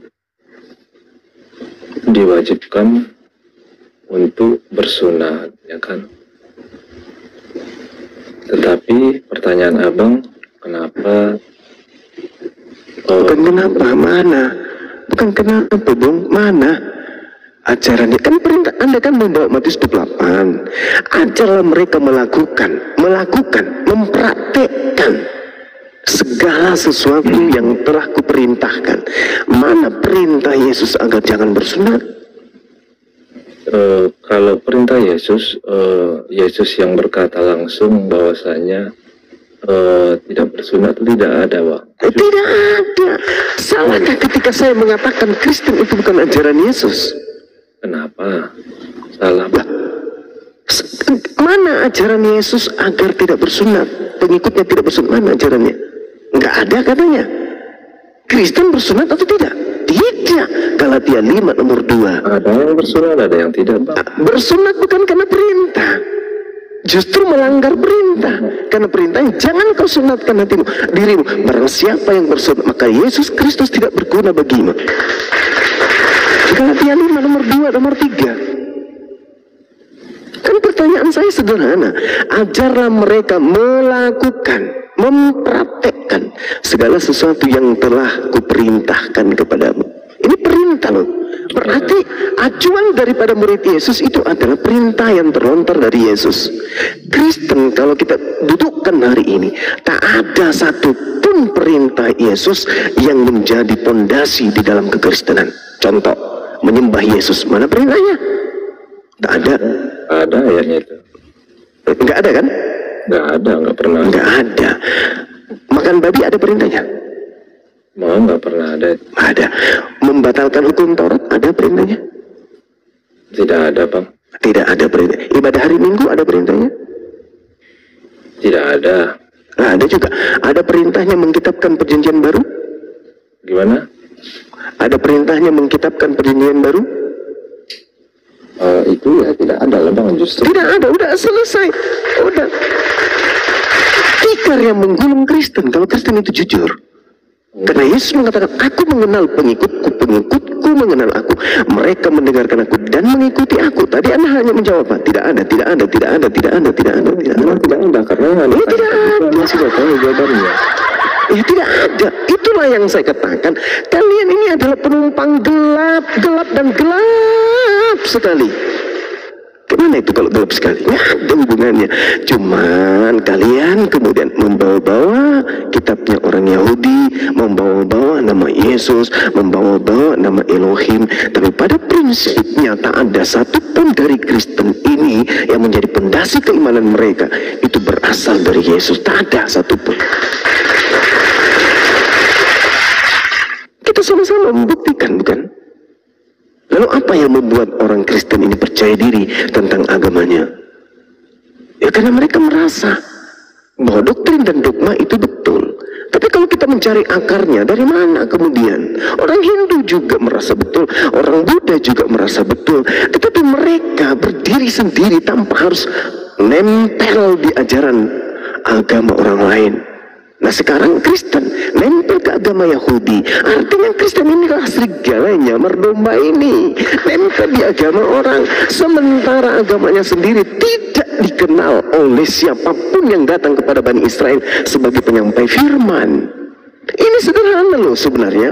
Hanya saja kebohongan diulang, kebohongan diulang, kebohongan diulang, kebohongan diulang, kebohongan diulang secara beruntun dan secara sistematis, maka kebohongan itu akan nampak seperti sebuah kebenaran.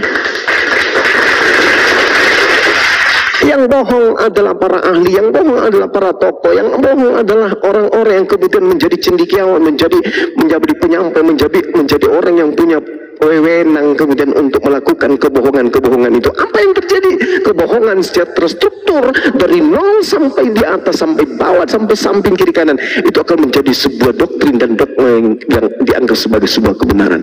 Orang-orang Kristen dimanapun ada, mereka masuk ke gereja mengatakan Tuhan Yesus, Tuhan Yesus, Tuhan Yesus. Tak ada keselamatan di luar Tuhan Yesus. Begitu ditanya hal yang mendasar, di mana Yesus mengajarkan dirinya itu untuk disembah? Tak ada, Bang. Jadi untuk keluar dari lingkaran itu hanya dibutuhkan satu kata. Apa itu? Akal. Selama akal masih tidur, maka orang tidak akan pernah keluar dari lingkaran itu. Itu aja. Akal. Hanya akal yang bisa mengeluarkan manusia dari lingkaran ajaran Kristen. Tanpa akal, orang Kristen akan terlena. Kenapa? Orang selangkah masuk ke dalam gereja, duduk, merenung, kemudian merapatkan jari tangan di depan dada, lalu mendengarkan musik, alunan musik begitu lembut, masuk ke otak, kemudian masuk melalui kuping, masuk di otak, dicerna, meneduhkan hati, lalu muncul kata-kata yang syahdu, Yesus Tuhan yang Maha Kasih, padamu kami berdoa, meneteskan air mata, pengorbananmu di atap salib menandakan cinta pada umatmu. Luar biasa itu. Masuk sampai ke ubun-ubun, sampai ke ujung kaki paling bawah. Tapi begitu dia keluar gereja, tadi nyanyi apa Ando? Puji-pujian kepada siapa? Pada Tuhanku Yesus. Wah, Tuhan rupanya dia. Iya, mana dalilnya?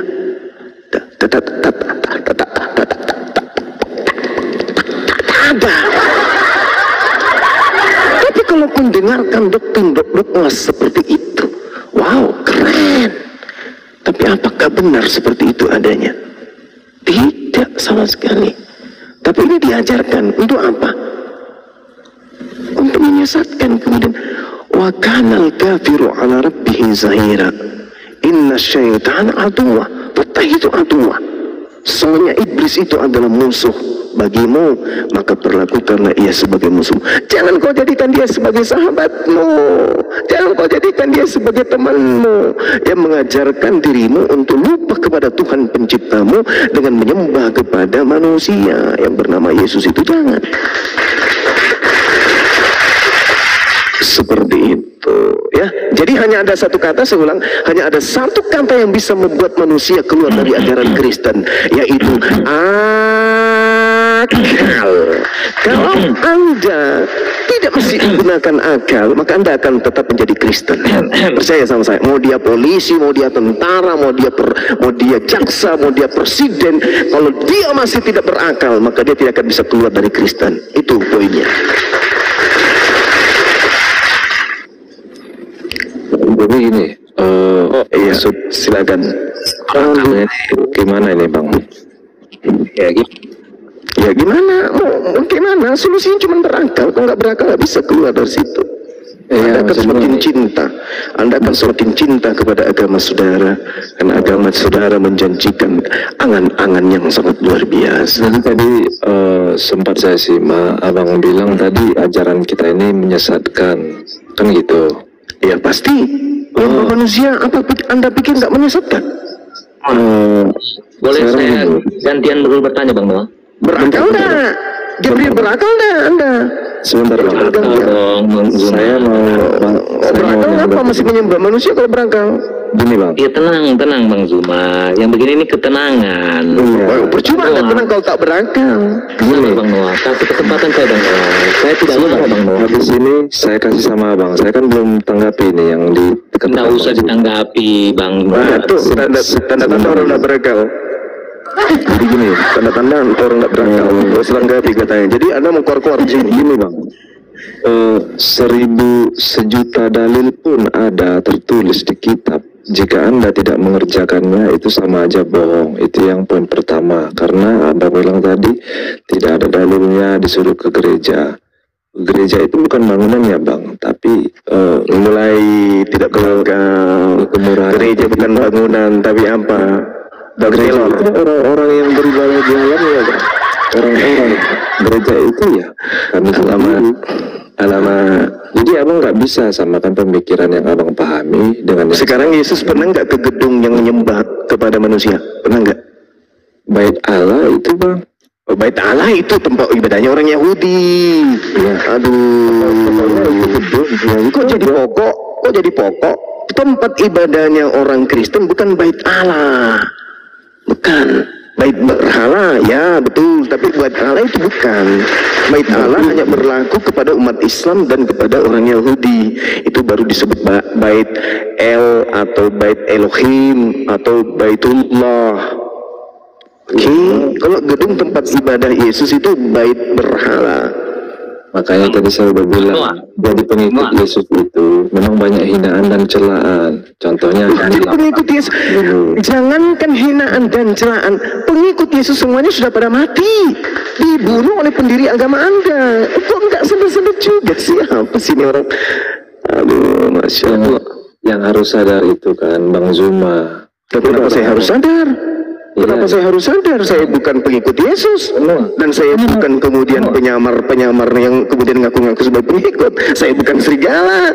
Anda lah yang harus sadar. Anda bukan Bani Israel, tapi ngaku-ngaku pengikut Nabi Yesus. Karena Bang Zuma tadi kita pernah kita sesatkan manusia di dunia ini. Yesus berpesan kepada Bani Israel agar jangan disesatkan kepada serigala nyamar seperti domba. Bukan kepada Kristen dia berpesan. Sekarang saya tanya, saudaraku Noah, saya tanya kepada saudara, apakah Yesus pernah berpesan kepada orang Vatikan? Jawab dengan jujur. Enggak pernah. Enggak pernah. Dengan kata lain, Yesus tidak pernah berpesan kepada orang Kristen. Jangan Anda mengatakan, Yesus berpesan kepada kami. Aduh, memalukan kali. Pertanyaan kedua, pernah enggak Yesus berpesan kepada orang di Antioquia? Enggak pernah. Enggak pernah. Jadi jangan ngadi-ngadi, Yesus berpesan kepada kami. Anda siapa, Bung? Benar, dia tidak pernah. Iya, makanya aku bilang sudah. Ya, makanya aku bilang. Makanya aku bilang. Oh, udah, silakan Bang apa ini, Bang. Ya, silakan. Iya, begini. Untuk menyelesaikan si Juma ini, tidak usah terlalu banyak panjang lebar begitu.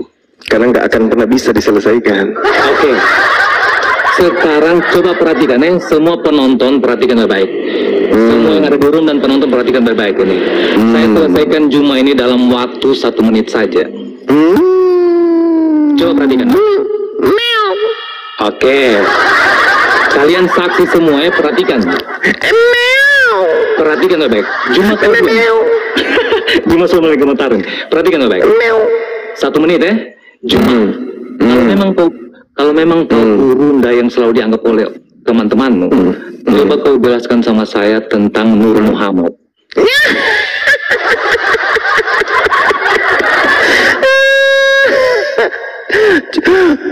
Kupikir ente ini mau membahas tentang apa? Saya mengatakan kepada saudara bahwasanya Kristen itu penumpang gelap. Kok larinya ke Nur Muhammad? Apa nggak kasihan kepada saudara siapa? Yang lari siapa teman-teman? Kita bahas apa di sini teman-teman? Oke, pertanyaan untuk kau. Oke, ini kan. Jadi kalau kau tidak sanggup untuk menjelaskan Nur Muhammad, oke, pertanyaan kedua lagi nih. Pertanyaan saya yang membuat teman saudara itu tersudutkan adalah, adakah Yesus kemudian mengajarkan tentang Kristen? Kalau Anda berbicara mengenai Nur Muhammad, saya tanya kepada saudara, Al-Quranul Karim surah Al-Ma'idah ayat 15 membahas tentang cahaya dari Allah. Al-Asad ayat 45 sampai ayat 46 cahaya yang menerangi. At-Taghabun ayat 8 cahaya yang diturunkan. Al-Furqan ayat 7 Rasul yang kemudian mengajarkan makan minum. Lalu kemudian Al-Isra 93 manusia, Rasul Muhammad hanyalah seorang manusia. Al-Kahfi 110 aku hanya manusia. Ali Imran 31 ikutilah aku bukan menyembah aku. Jadi kalau berbicara mengenai Nur Muhammad, apa hubungannya? Pertanyaannya, Nur Muhammad ini apa? Ini ciptaan. Nur Muhammad itu adalah cahaya yang diciptakan oleh Allah. Oke, udah ya, udah. Sekarang giliran saya bertanya. Sekarang giliran saya bertanya. Giliran saya bertanya pada saudara. Oke, baik. Sekarang saya tanya sama saudara. Siapa yang mengajarkan Kristen menyembah Yesus yang adalah Yudas? Jawab.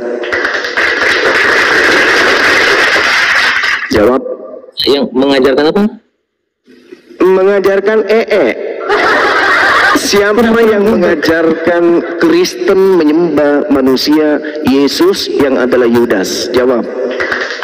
Oh, tidak ada yang mengajarkan menyembah Tidak ada yang mengajarkan Anda menyembah Yudas Iskariot. Terus kenapa Anda menjadikan dia sebagai Tuhan? Jawab.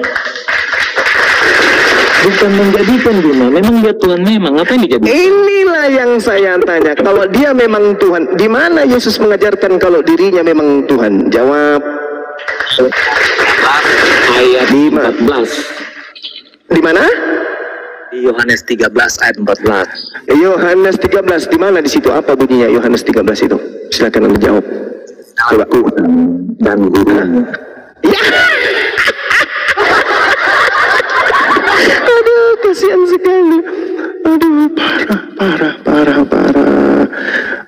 Udah, kamu turun aja. Kamu turun aja. Kamu lari. Kenapa kau melarikan? Kau lari? Saya minta dalilnya. Yesus mengajarkan kalian untuk menyembah dirinya. Mana dalilnya? Akulah Tuhan, akulah guru. Apa pula?